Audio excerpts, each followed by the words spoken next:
1. What is the primary role of a civil servant in a democratic society? A.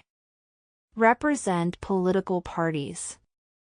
B. Implement public policy impartially. C. Campaign for elected officials. D. Manage private sector initiatives. 2. The principle of political neutrality in public service means that civil servants must A. Support the party in power. B. Refrain from any personal opinions. C. Serve all governments equally, regardless of political leadership. D. Publicly advocate policy changes. 3. Which of the following best defines collective bargaining? A. Individual contract negotiation. B. Employee voting. C. Negotiation between employers and employee representatives over working conditions. D. Organizational budgeting. 4. A key benefit of public sector unions such as CPSA is A. Profit sharing for employees. B. Promoting privatization. C. Protecting workers' rights and improving working conditions. D. Supporting government austerity.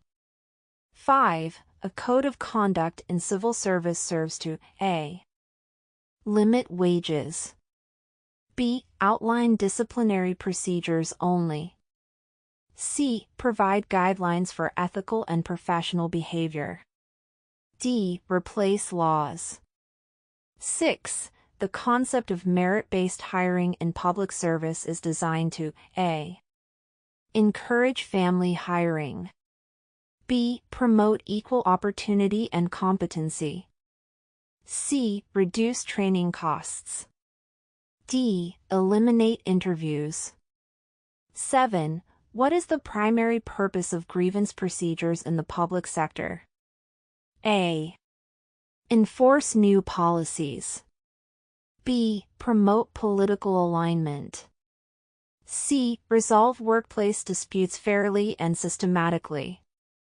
D. Prevent union participation. 8. What is a key feature of good governance in public service? A. Confidential appointments.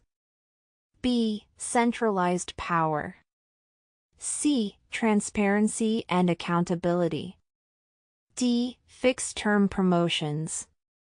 9. The Freedom of Information Act promotes A. Trade union negotiations. B. Increased taxation. C. Public access to government-held information. D. Recruitment policies. 10. Which principle ensures that public servants are accountable for their decisions and actions? A. Confidentiality. B. Political favoritism. C. Administrative discretion. D. Public accountability. 11. The primary role of a trade union like CPSA in negotiations is to A. Manage all government offices. B. Represent management. C. Advocate on behalf of employees. D. Support deregulation. 12. A civil servant who improperly uses public office for personal gain is violating A. Performance appraisal. B. Conflict of interest rules. C. HR protocols. D. Administrative rights. 13. An open and competitive examination process for civil service positions supports which principle? A. Nepotism. B. Efficiency. C. Patronage. D. Transparency. 14. The role of a shop steward in a public sector union is to A. Replace senior management. B. Handle payroll. C. Represent employees in workplace matters. D. Create annual reports. 15. Equal opportunity policies in the public service seek to a. Prioritize experience only. b. Enforce dress codes. c. Ensure non-discriminatory recruitment and promotion. d. Reduce diversity. 16. A whistleblower is protected when they a. Ignore performance reviews. b. Reveal classified information to the media. c. Report wrongdoing in the public interest through proper channels. d. Criticize government policies in public. 17. An effective civil service system promotes a. Personal loyalty to ministers. b. Rule of law, continuity, and professionalism. c. Constant turnover. d. Market-based governance. 18. When union representatives and management reach a negotiation impasse, what is a common next step? a. Layoffs. b. Mediation or arbitration.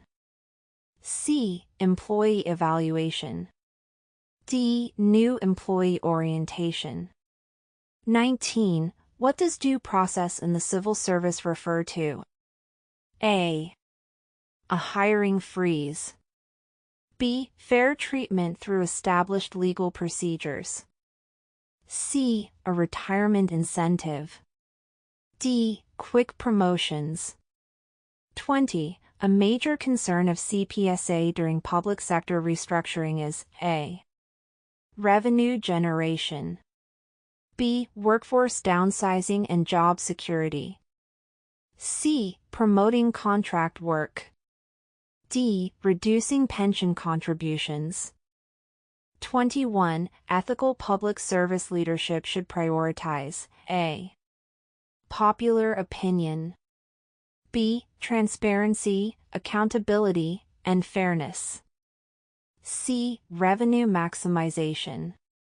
d. Staff popularity.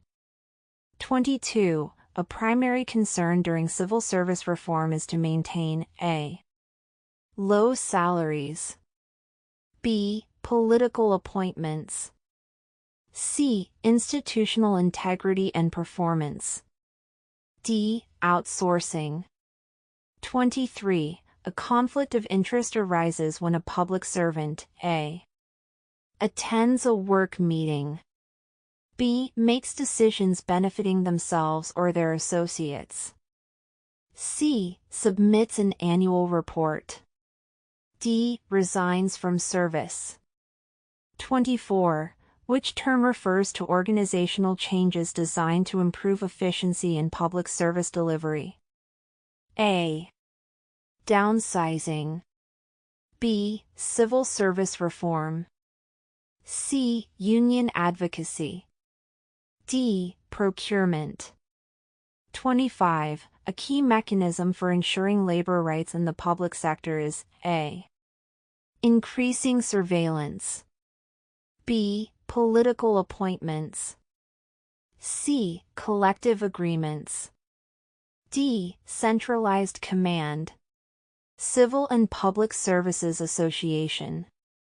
The Civil and Public Services Association, or CPSA, was a trade union in the United Kingdom that represented civil servants and public sector employees. Established in the early 20th century, the CPSA advocated for the rights, wages, and working conditions of government employees, including administrative, clerical, and technical staff across various departments. The union played a key role in negotiating labor agreements, supporting workplace protections, and influencing public sector labor policy. In 1998, the CPSA merged with the Public Services, Tax and Commerce Union, or PTC, to form the Public and Commercial Services Union, or PCS, which continues to represent civil and public service workers in the UK today. Here are the top 5 beneficial uses of CPSA certification. 1. Professional recognition. The CPSA certification validates expertise and commitment in civil and public service roles, enhancing credibility among peers and employers. 2. Career advancement. It opens pathways to promotions and specialized positions within government and public sector organizations. 3. Knowledge and skills validation. The certification confirms proficiency in public administration, policy implementation, and service delivery standards. 4. Improved service efficiency. Certified professionals contribute to more effective and responsive public services, benefiting communities. 5. Networking opportunities. Membership and certification connect individuals with a broad network of public service professionals for support and career development.